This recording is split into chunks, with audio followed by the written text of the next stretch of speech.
ఓం శాంతి. 10/7/2024 ప్రాతః మురళి. ఓం శాంతి. బాప్దాదా మధుబన. మురళి యొక్క ముఖ్యమైన పాయింట్స్.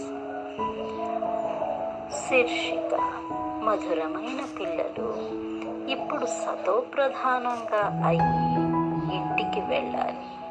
అందుకే స్వయాన్ని ఆత్మగా భావిస్తూ నిరంతరం తండ్రిని స్మృతి చేసే అభ్యాసం చేయండి.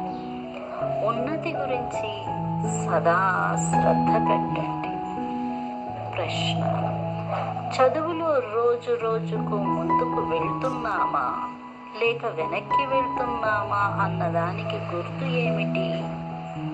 జవాబు: చదువులో ఒకవేళ ముందుకు వెళ్తున్నట్లయితే తేలికదనం అనుభవం అవుతుంది. వారి బుద్ధిలో ఈ శరీరం అశుద్ధమైనది, దీనిని వదలాలి, మేమైతే ఇప్పుడిక ఇంటికి వెళ్ళాలి అని ఉంటుంది. వారు దైవీ గుణాలను ధారణ చేస్తూ ఉంటారు. ఒకవేళ వెనక్కి వెళ్తూ ఉన్నట్లయితే నడవడిక ద్వారా అసురీ గుణాలు కనిపిస్తాయి. నడుస్తూ తిరుగుతూ తండ్రి స్మృతి ఉండదు.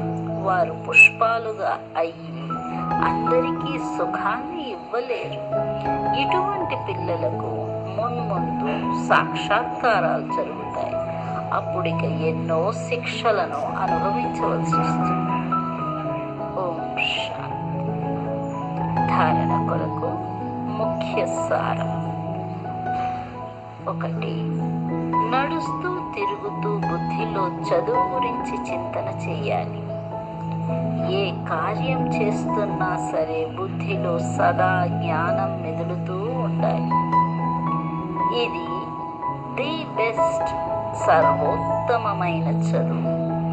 దీనిని చదువుకొని డబుల్ కిరీటధారులుగా అవ్వాలి. Point number 2. ఆత్మలైన మనము సోదరులం అన్న అభ్యాసం చేయాలి. దేహాభిమానములోకి రావటం వలన తప్పుడు కర్మలు జరుగుతాయి. అందుకే ఎంత వీలైతే అంత దేహీ అభిమానులుగా ఉండాలి. వరదానం: సత్యతా శక్తి ద్వారా సదా సంతోషంలో నాట్యం చేసే శక్తిశాలి మహాన్ ఆత్మా భవ. సత్యమన్న చోట మనసు ఆనందముతో నాట్యం చేస్తుంది అని అంటారు. సత్యమైన వారు అనగా సత్యతా శక్తి గలవారు సదా నాట్యం చేస్తూ ఉంటారు. ఎప్పుడూ ముడుచుకుపోరు, చిక్కులలోకి రారు, భయపడరు, బలహీనులుగా అవ్వరు. వారు సంతోషంలో సదా నాట్యం చేస్తూ ఉంటారు.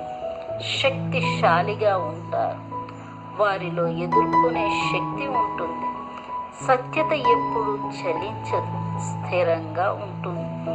సత్యత యొక్క నావ ఊగిసలాడుతూ ఉంటుంది కానీ మునగదు.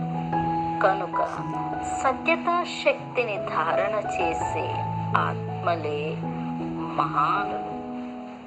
స్లోగన్: బిజీగా ఉన్న మనస్సుని, బుద్ధిని క్షణంలో స్టాప్ చేయటమే సర్వశ్రేష్టమైన అభ్యాసం. ఓం శాంతి.